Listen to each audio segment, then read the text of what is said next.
Our mission today is, frankly, an urgent one. We're sifting through a mountain of engineering reports, financial filings, and market projections to examine the severe and very immediate global semiconductor memory crisis. It really is. And we should be clear, this is not just another supply chain hiccup.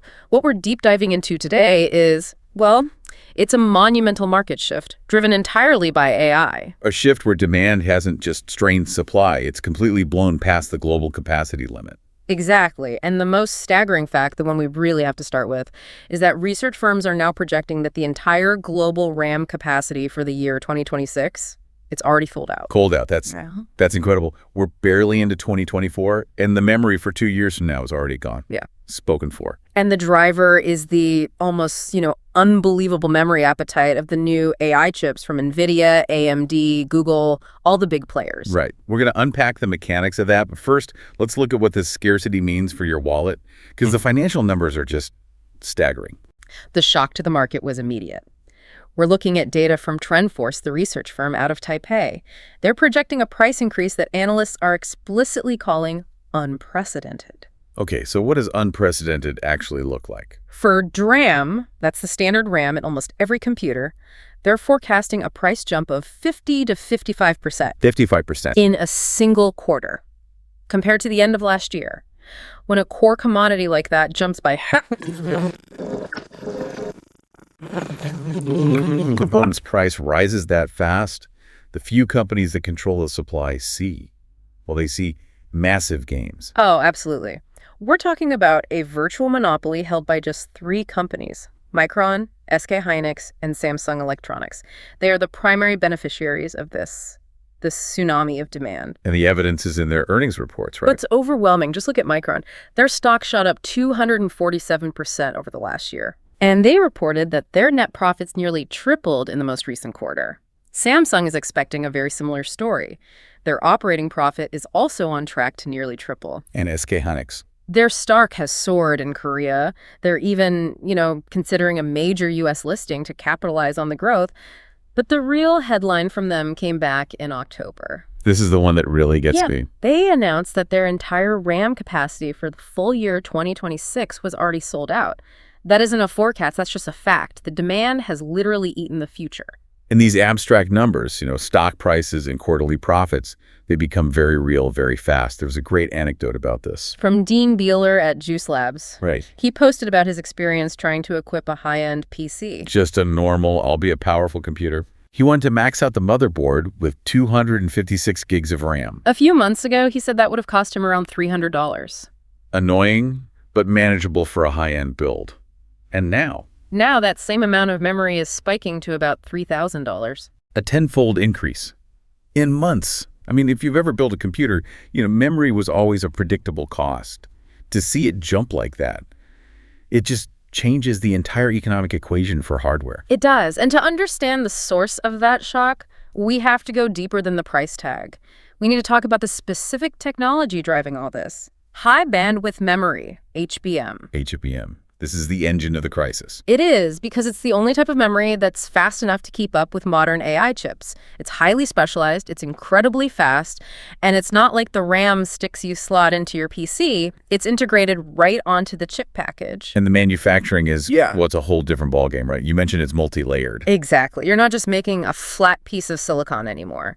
The CEO of Micron, Sumit Sadana, explained it pretty well. They're literally stacking 12 to 16 layers of memory, one on top of the other, into a tiny cube. So it's not just stacking pancakes. No, not at all. It's more like microscopic lasagna.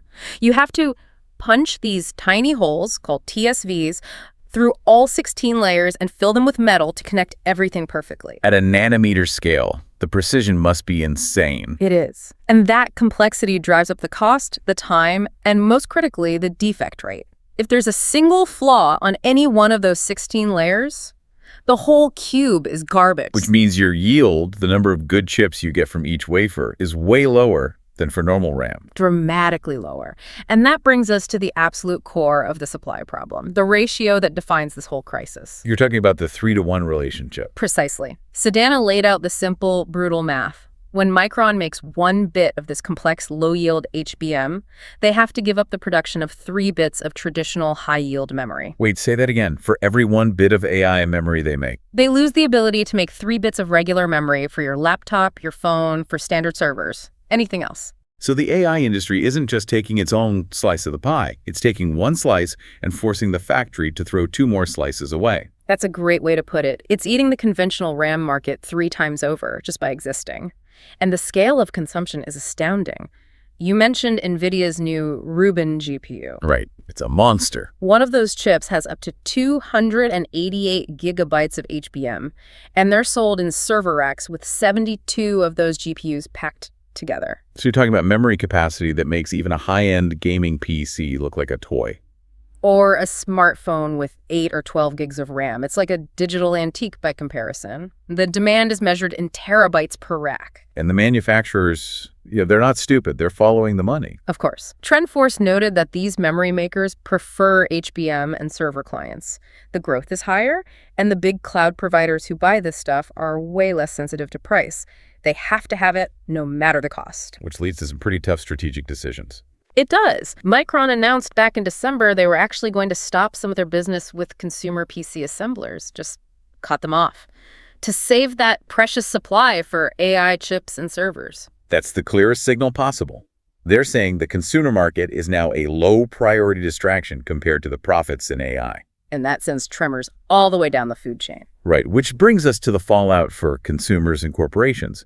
What does this actually mean for the price of the laptop you're going to buy next year? We're already seeing it. The data shows that the percentage of memory in a laptop's total hardware cost, it's climbed from around, say, 10 to 18% last year to about 20% now. And a few percentage points doesn't sound like a lot, but in an industry with razor-thin margins. It's huge. It's a major shift in the cost structure, and you're seeing that tension play out in public. Wall Street has been hammering big tech buyers like Apple and Dell on this, asking them how they're going to handle the shortage. And their answers have been very different. Very different. You had Apple's CFO, Kevin Parrick, who kind of downplayed it back in October. Apple has immense buying power. They lock in contracts years in advance, so they probably felt insulated or wanted to project that they were. But Dell's COO, Jeffrey Clark, was much more direct, almost pessimistic for the consumer. He was. He stated very plainly that he expects costs to rise across all of their products because of this. And he didn't mince words about who would pay for it. Here's the quote. He said, "I don't think it won't translate to the customer base," which is classic corporate speak for, get ready for higher prices. And that makes sense because Dell is much more exposed to the traditional RAM market than Apple is. Far more. And the irony in all this is that the company at the center of the storm, Nvidia, is getting questions from its own fan base. Gamers, yeah. CEO Jensen Huang was asked if he's worried about resentment from gamers who see prices for graphics cards and consoles going up because AI is hogging all the memory. And his response was basically a shrug. He said, the demand is real and the solution isn't to slow down AI, it's to build more factories. His point was, look, we're a huge customer, but if the world wants this, the world needs to build more capacity. It's a powerful statement. He's saying AI is now the non-negotiable #1 driver of the entire semiconductor market, period. It is, which is the perfect pivot to our next section, because we've talked about supply, but what about the performance? Why on earth does the industry need this much speed and capacity in the first place? This is the memory wall challenge. Right, this demand isn't just arbitrary. It's based on a fundamental problem in computer science. A problem researchers saw coming long before ChatGPT was a household name. Early AI models were relatively simple, but today's large language models, LLMs, are a completely different beast. So define the memory wall for us. What is it exactly? It's a speed mismatch. For decades, processors, first CPUs, now GPUs, have gotten exponentially faster. They can do trillions of calculations a second. But the memory that holds the data for those calculations, it just hasn't kept up. So it's like you have a Formula One car for a brain. Exactly. The GPU is the F1 driver, but it's waiting for data being delivered on a bicycle. And the F1 driver, the GPU, ends up just sitting there, idle. Twiddling their thumbs, as Sedana from Micron put it. The bottleneck isn't how fast you can calculate anymore, it's how fast you can get the data to the calculator. Latency is everything, and HBM is the attempt to solve that, to basically strap the fuel tank directly to the engine. That explains the need for speed. But what about the capacity? Why does one chip need 288 gigabytes? That's all about the size of the AI models themselves. A state-of-the-art LLM might have 1 trillion parameters. To run that model, you have to load that whole thing, or at least a huge chunk of it, into fast memory. If you can't, it doesn't work. So the capacity isn't a luxury, it's a hard requirement. It's the price of entry.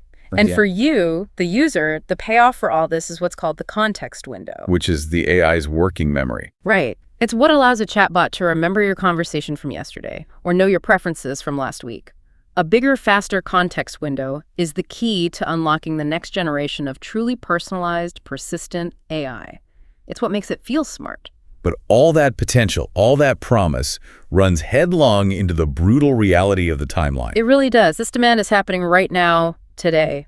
But you can't just build a new memory factory overnight. These are multi-billion-dollar projects that take years. Exactly. Micron CEO admitted they can only meet about 2/3 of some customers' needs in the short term.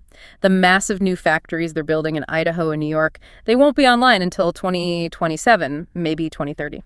Which brings us right back to where we started, that one single quote that sums it all up. For Micron, our 2026 capacity is sold out. So let's leave our listeners with this. What does this all mean for you watching this unfold? Well, given that AI has made traditional memory 3 times harder to produce and sent the price through the roof, this isn't a temporary problem, it's a structural change. So the question becomes, how long before this insatiable hunger for HBM forces a fundamental redesign of consumer devices? Your phone, your laptop. Exactly. If traditional memory effectively becomes a luxury good because of that 3-to-1 trade-off, what happens? Do future laptops ship with radically less RAM? Right. Or does the price just jump to match that $3,000 figure we heard about earlier? The entire design philosophy for our devices is being rewritten as we speak. A 3-to-1 trade-off that changes the economics of every digital device you own. That is a powerful thought to end on. Thank you for joining us for this deep dive. We'll see you next time.